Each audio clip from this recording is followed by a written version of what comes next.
Hey guys, how's it going? Reed here. We're about to have a very interesting discussion, a very interesting discussion on lithium and the signal transduction cascade. This is part two. Go back to the previous podcast I did on the signal transduction cascade. And from there, you'll see how the signal transduction cascade is the mechanism that transfers the signal from the receptor to the cell body.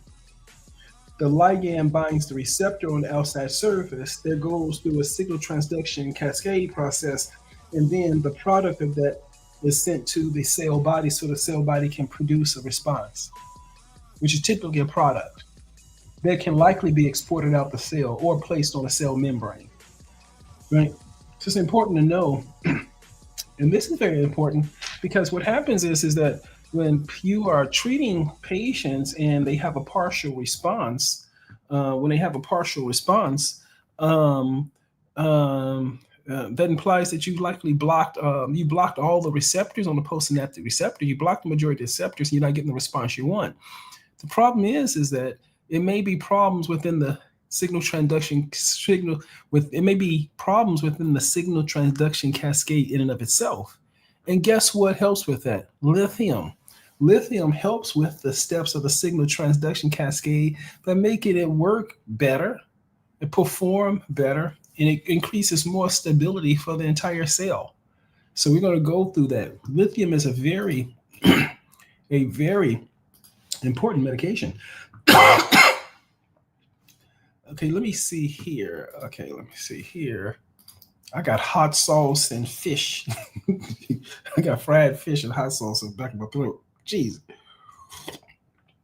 Fried fish and hot sauce. Catfish nuggets and hot sauce.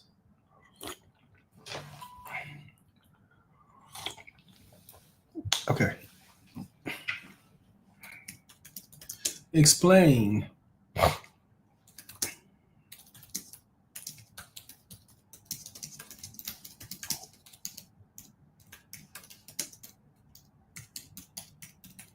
Explain the role of lithium in the signal transduction cascade.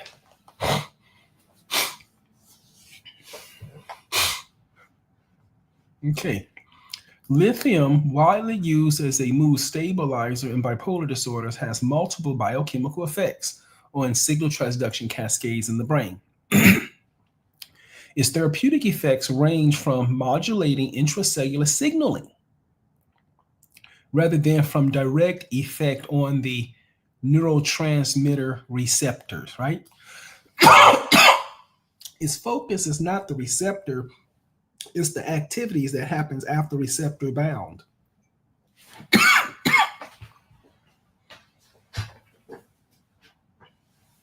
Hold on one second.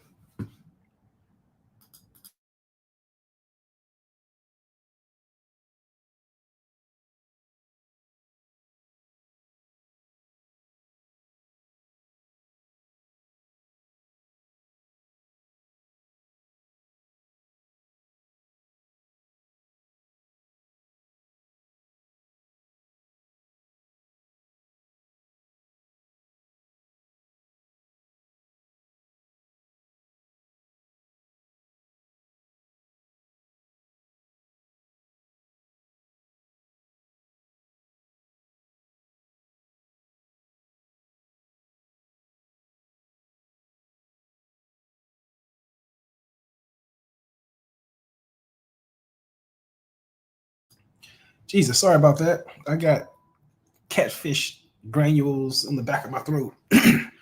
Okay, so let's see here. Okay, so here, it doesn't bind directly. The effects is not directly on the receptor, the neurotransmitter receptors. It modulates the intracellular signaling, the things that happens inside the cell. Overview, what lithium does in signal transduction. Signal transduction cascades are how cells convert an external signal, like a neurotransmitter binding on a receptor, to an internal response, such as a gene expression or ion channel charges. Lithium acts downstream on neurotransmitter receptors, meaning it influences second messenger systems, especially the phosphoinositol system and the G protein signal killing cascades. So look, lithium acts downstream of the neurotransmitter receptors, right? It influences second messenger systems. One, the phosphoinositol system, and two, the G protein cascade system. Key targets and pathways. Inhibition of inositol monophosphate, right? Modulation of G protein coupled receptors, right?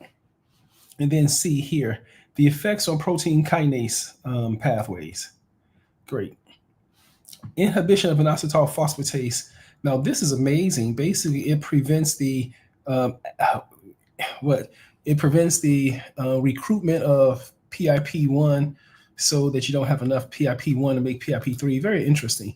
In a normal pathway, the neurotransmitter binds the G protein and that activates phospholipase C, which cleaves PIP2.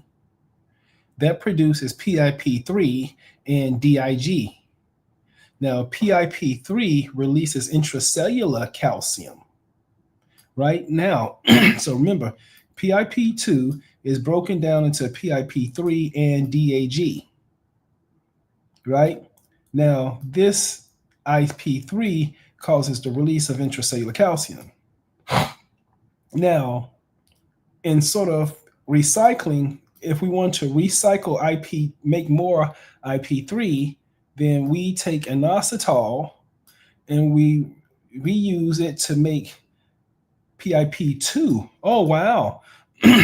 So PIP2 plus inositol makes PIP3 plus inositol makes PIP2 as opposed and PIP2.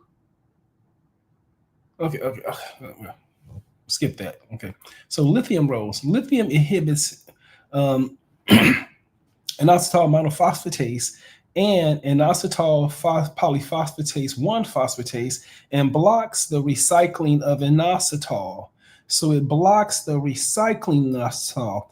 Okay, so you need inositol in order to get PIP2 back to PIP3 back to PIP2.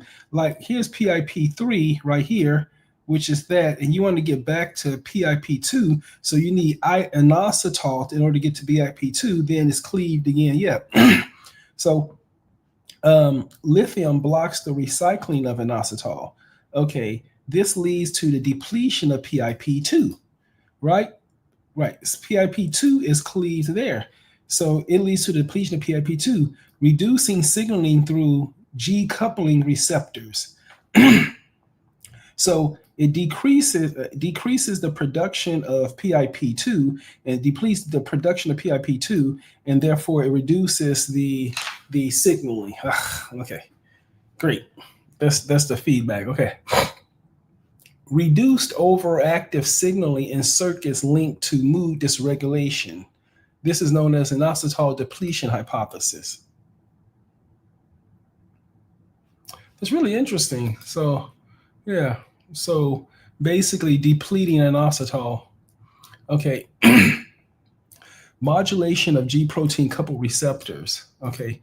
Lithium interferes with G protein cycling, particularly G1 and GS proteins. So lithium interferes with G protein cycling. It tends to reduce adenylate cyclase activity, lowering to lower CMP levels. So it reduces adenylate cyclase activity, lowering CMP levels. This modulates signaling in dopamine, serotonin, and norepinephrine systems.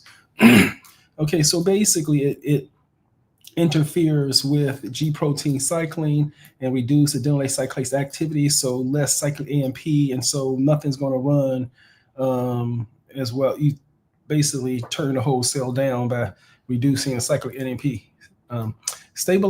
Results stabilization of mood via dampening excessive excitatory transmitter. So basically, it results in stabilization of mood via dampening excessive excitatory neurotransmitter. We're talking about excessive excitatory neurotransmitter.